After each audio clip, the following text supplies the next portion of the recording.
네, 반갑습니다. 여러분, 지성의입니다. 오늘은 테슬라와 투자자에게 있어 아주 중요한 이야기를 해보려고 합니다. 이 내용을 모르신다면 테슬라 투자에 지장이 갈 정도로 중요한 이야기인데요. 오늘 말씀드릴 내용이 테슬라의 다음 10년을 결정지을 핵심이기 때문입니다. 테슬라가 지금 K배터리 기업들과 비밀리에 만나고 있습니다. 동박과 양극재, 능극재까지 배터리의 심장이라고 불리는 소재를 국내 기업들에게 직접 공급받으려는 움직임이 포착되었습니다. 그런데 여기서 중요한 포인트는 이거입니다. 그냥 납품 계약 정도가 아니라 테슬라가 주도권을 완전히 가져오려는 큰 그림의 일부라는 점입니다. 이걸 알아두셔야 테슬라의 미래 그리고 주가의 방향이 보이게 됩니다.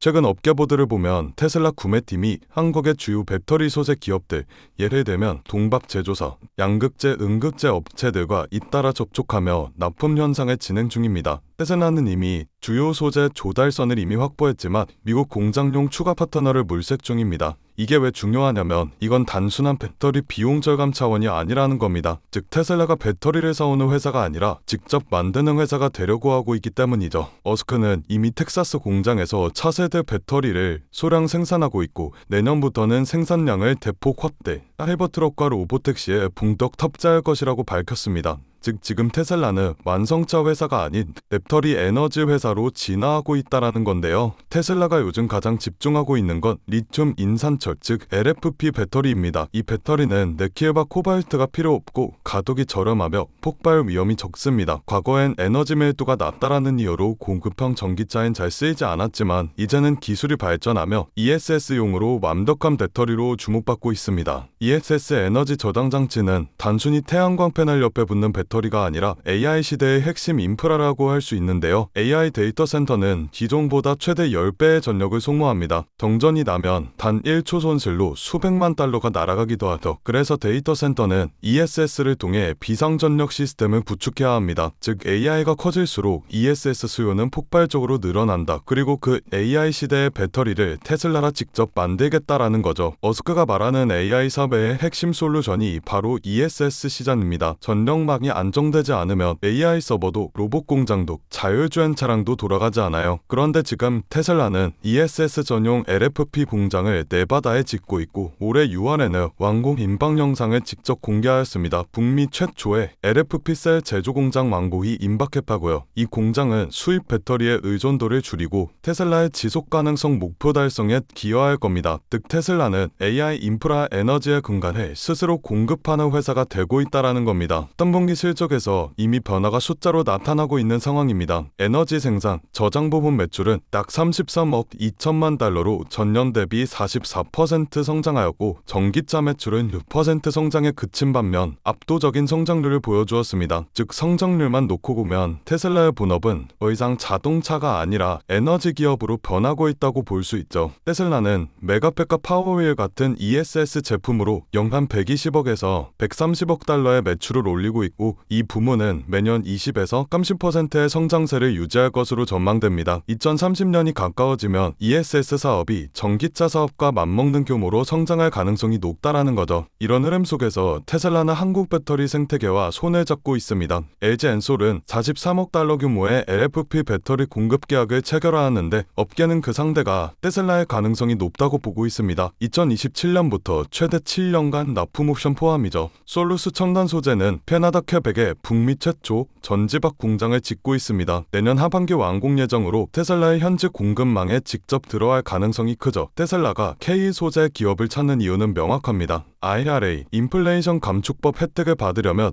이국 또는 FTA 체결 국산 소재를 써야 되기 때문이죠. 한국 기업과 손을 잡는다라는 건 단순 조달이 아니라 전략적 세금 절감과 현지화 구조 구축입니다. 글로벌 ESS 시장은 2023년 185기가와트시에서 2035년 1232기가와트시로 성장 전망입니다. 무려 현재 규모의 7배가 성장할 것으로 예측되는 상황입니다. 그리고 이 시장의 핵심 기업 리스트에는 테슬라, LG 에너지 솔루션, 플루언스와 엔페이제 에너지 이렇게 총 4기업이 들어갑니다. 즉 테슬라는 이제 전기차 기업이 아니라 에너지 저장 산업의 리더로 재정이 되고 있다는 건데 건데요. 테슬라가 이렇게 ESS 산업에 깊숙이 들어오고 있는 상황입니다. 지금은 그 전환기의 초입이기 때문에 주가는 일시적으로 흔들릴 수는 있습니다. 하지만 방향은 이미 설정이 되어 있죠. 테슬라의 다음 10년은 자동차 성장주가 아니라 AI 에너지 인프라 리더로 가고 있습니다. 이건 단순한 사업 확장이 아니라 산업 구조 자체를 바꾸는 혁명적인 움직임입니다. 그렇다면 여러분들께서는 지금 같은 당에서 충분히 만족하실 만한 수익을 내고 계신가요?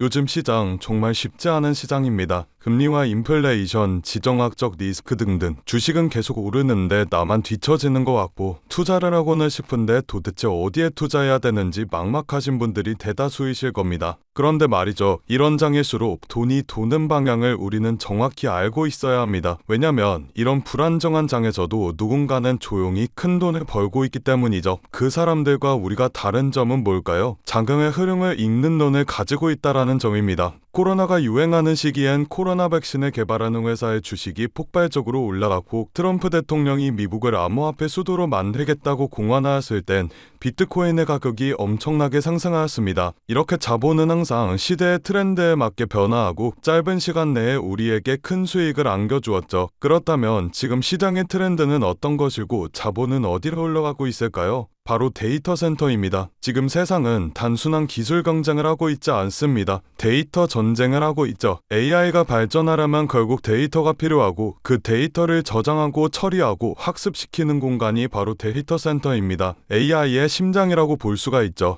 그래서 지금 전 세계가 데이터 센터 확보 전장에 뛰어들었어요. 테슬라와 엔비디아, 구글과 삼성 등등 전 세계적인 회사들이 데이터 센터에 목을 매는 이유가 바로 이겁니다. AI의 경쟁력은 모델이 아니라 인프라에 있기 때문이죠. 아무리 좋은 인공지능을 만들어도 데이터를 빠르게 처리할 수 없으면 그건 이론일 뿐 시장에서 돈이 되지 않습니다. 우리가 흔히 쓰고 있는 챗GPT가 전 세계적으로 성공할 수 있었던 이유도 그 뒤에 수천 대의 GPU가 돌아가는 데이터 센터가 있었기 때문입니다. 그리고 이런 AI 데이터 센터를 운영하기 위해서라면 엄청난 전력과 냉각 기술 그리고 초고속 네트워크 반도체가 필요하죠. 단순 소프트웨어 사업이 아니라 반도체와 전력, 인프라와 냉각 장비 등 모두 얽혀있는 복합 산업이에요. 이걸 잘 이해해야 우리가 앞으로 어떤 종목에 투자를 해야 큰 돈을 벌 수 있는지가 보이게 됩니다. 딱 그럼 최근 시장에서 데이터 센터 관련 종목들이 어떻게 움직였는지를 보겠습니다. 데이터 센터 전력 장비 기업인 버티브를 확인해 볼까요? 3년 동안 1600% 상승했습니다. 반년 만에 217%의 수익률을 올린 AI 반도체 테스트 기업도 있습니다. 어드반테스트죠. 이 외에도 굉장한 수익률을 올린 기업들이 많은데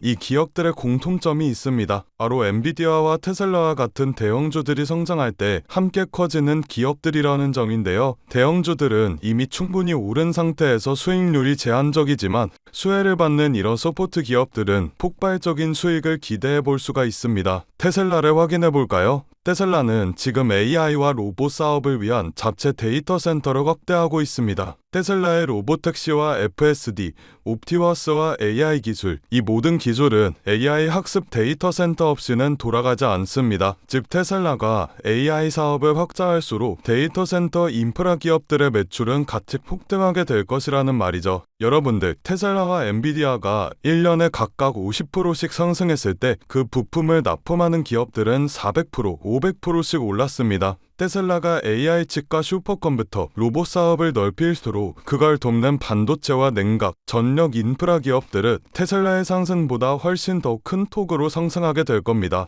이건 단순한 추측이 아니라 시장 자금이 실제로 움직인 방향입니다. 최근 기관 투자자들이 데이터 센터 인프라 ETF를 사들이는 이유도 테슬라, 엔비디아 중심의 AI 시장이 결국 인프라 전쟁으로 갈 것으로 보고 있기 때문이죠. 이런 흐름에서 우리가 해야 할 일은 단순합니다. 테슬라나 엔비디아와 같은 대형주들에 안정적으로 투자를 하되 그들이 성장할 때 직접적으로 수혜를 받는 기업들을 우리 포트폴리오에 추가해야 합니다. 이걸 리스크를 줄이면서 수익률을 극대화하는 가장 효율적인 방법이죠. 그래서 제가 저의 소중한 구독자분들을 위한 선물을 하나 준비했습니다. 좋아요와 구독 눌러주신 분들에 한해서 월가 애널리스트들이 실제 세력들의 매집이 포착된 테슬라와 엔비디아의 수혜 종목을 오픈해드리려고 합니다. 영상 하단에 더보기 버튼을 눌러주신 후 파란색 링크를 눌러 간단한 설문조사를 진행해주시면 구독자이신지 확인 후에 무료로 수혜 종목 안내해드리고 있습니다. 저 지선우는 금전 요구 투자 강요 전혀 없으니 안심하고 받아보셔도 되고요. 기업에 투자를 하지 않으신다고 하시더라도 이 기업에 대해 공부해보시고 알아보시는 것만으로도 여러분들의 투자 인생에 굉장히 큰 도움이 될 것이라는 말씀을 드리고 싶습니다. 제가 드린 종목이 정말 오르는지 확인만 해보신 후에 포트폴리오에 추가해 두셔도 좋으니 관심 있는 분들께서는 아래 링크에서 참여해 주시면 되겠습니다.